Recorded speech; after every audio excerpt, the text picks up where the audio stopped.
কেমন আছেন সবাই? আশা করি আপনারা সকলেই ভালো আছেন। সলভ লাইফস্টাইল ব্লগে সবাইকে স্বাগত জানাই। ভোর এখন 5টা, বাচ্চাদের স্কুল আছে, সকাল সকাল উঠে পড়েছি। আপনাদেরকে একটু শিউলি ফুলগুলো দেখিয়ে দিই, কি অপূর্ব সুন্দর গাছে ফুটে আছে।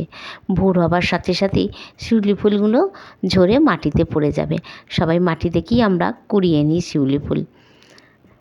সকালেই ছাদে এসেছি, এখন বাজে 6:30। আপনাদেরকে একটু দেখিয়ে দিই কি অপূর্ব সুন্দর আকাশটা লাগছে। আজকে মনে হয় রোদ উঠবে, বেশ সুন্দর। সবাইকে জানাই সুপ্রভাত। সকলের দিনটা ভালো কাটুক। বাইরে আজ হাঁটতে যাব না, ছাদেই আজকে হেঁটে নেবো আধ ঘন্টা, তারপরে আবার সংসারে গিয়ে নানা কাজ আছে, সেগুলো করব।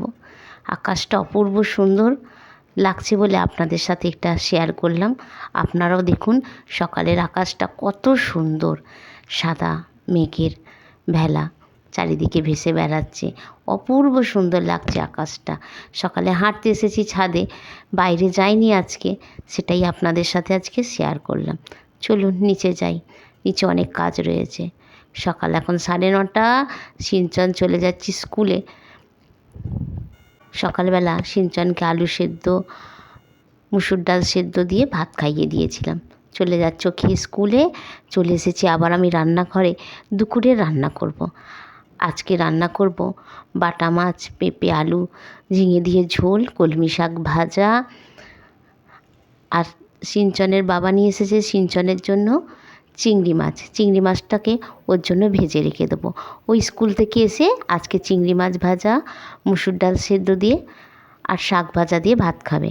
আমরা পেঁপে, আলু আর বাটা মাছ এনেছে আমাদের জন্য, সেটা দিয়ে ঝোল করে খাবো। সকাল সকাল তো সেরমভাবে আর সবজি খেয়ে ওর স্কুলে যাওয়া হয় না। ও একটু সেদ্ধ ভাত করে দিই, ওটা খেয়েই ও স্কুলে চলে যায়। এখন পেঁপে আলুর ঝোলটা করে নিচ্ছি, মাছগুলো ভেজে নিয়েছি। সব ছুটি শেষ, টুকটুক করে আবার কাজে ফেরা।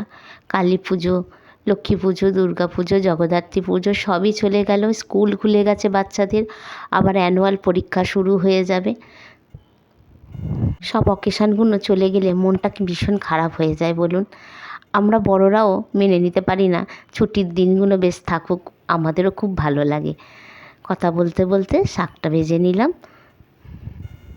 বাচ্চাদের স্কুল ছুটি ছিল, জগদ্ধাত্রী পুজোর ছুটি সিঞ্চনদের একদিনই দিয়েছে, অষ্টমীর দিনটা, তারপরে স্কুল খোলা ছিল। আমার ব্লগ আপনাদের কেমন লাগছে অবশ্যই আমাকে কমেন্ট করে লিখে জানান। ভালো লাগলে ছোট্ট একটা লাইক দিন। সবাই ভালো থাকবেন, সুস্থ থাকবেন আর সাবধানে থাকবেন। ব্লগটা কেমন লাগছে আমাকে অবশ্যই কমেন্টে লিখে জানাবেন। দুপুরের মেনু আপনাদেরকে একটু দেখিয়ে দিলাম। ভালো লাগলে একটা লাইক করে দেবেন।